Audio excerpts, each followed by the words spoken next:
It's the Iris and B. Gerald Cantor Art Gallery. And it is in Holy Cross College here in Worcester. So tell me, Roger, how did you get associated with this gallery? And then let's talk about the wonderful exhibits that have come through and maybe a little peek at what's going to be coming. Okay, sounds good.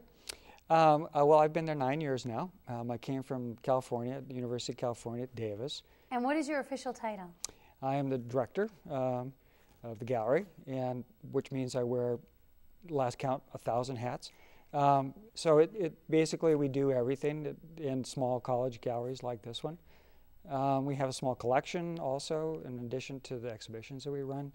And my primary position is to work with faculty members, and it could be anyone from a art history professor, like, for instance, the Pilgrimage and Faith Show, to I work with an anthropologist fairly often on Indonesian textile exhibitions, and I've worked with sociologists and historians, and so I work with a real wide range of academic disciplines. I have a show in the fall that will be working more closely with biology departments.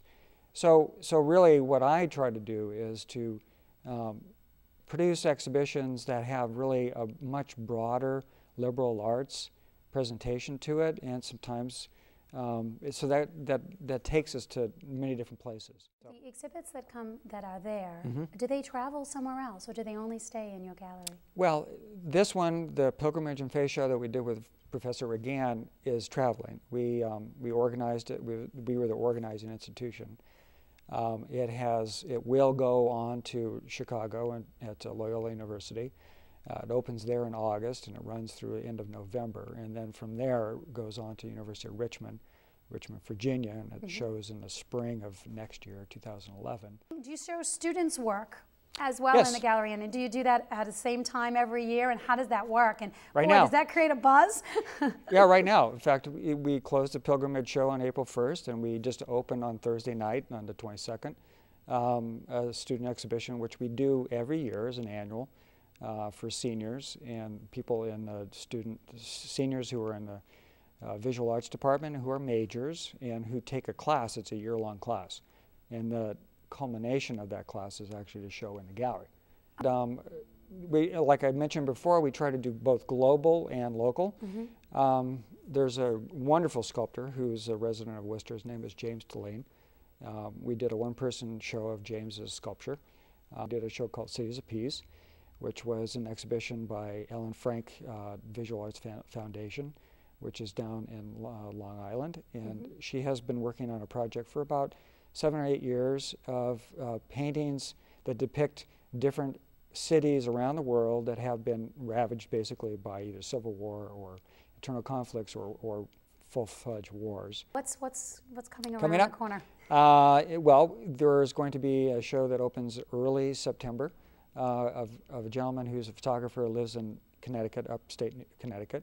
His name is Tom Zetterstrom, and he's a conservationist and arborist, and he has been involved with saving and or the preservation of American elm trees for 30 years or so.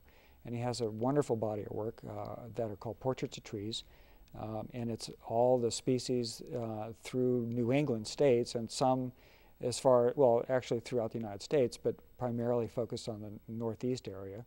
So tell us again the name of the gallery, the hours, and the web address. Okay. It's the Iris and B. Gerald Cantor Art Gallery at the College of Holy Cross, and we're open Monday through Friday, 10 a.m. to 5 p.m., and then Saturdays 2 to 5. Except for academic holidays, we are closed, and then we do close for the season at the end of this exhibition, which is May 28th. We reopen again in September. And if you go to the Holy Cross homepage at www.holycross.edu,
various departments, various disciplines. Being a Catholic college, we do actually, we do exhibitions such as Pilgrim and Faith, which very much is about the faith community at Holy Cross, and we do shows on a regular basis that also support that. So it's a mix. It's a mix of historical, contemporary,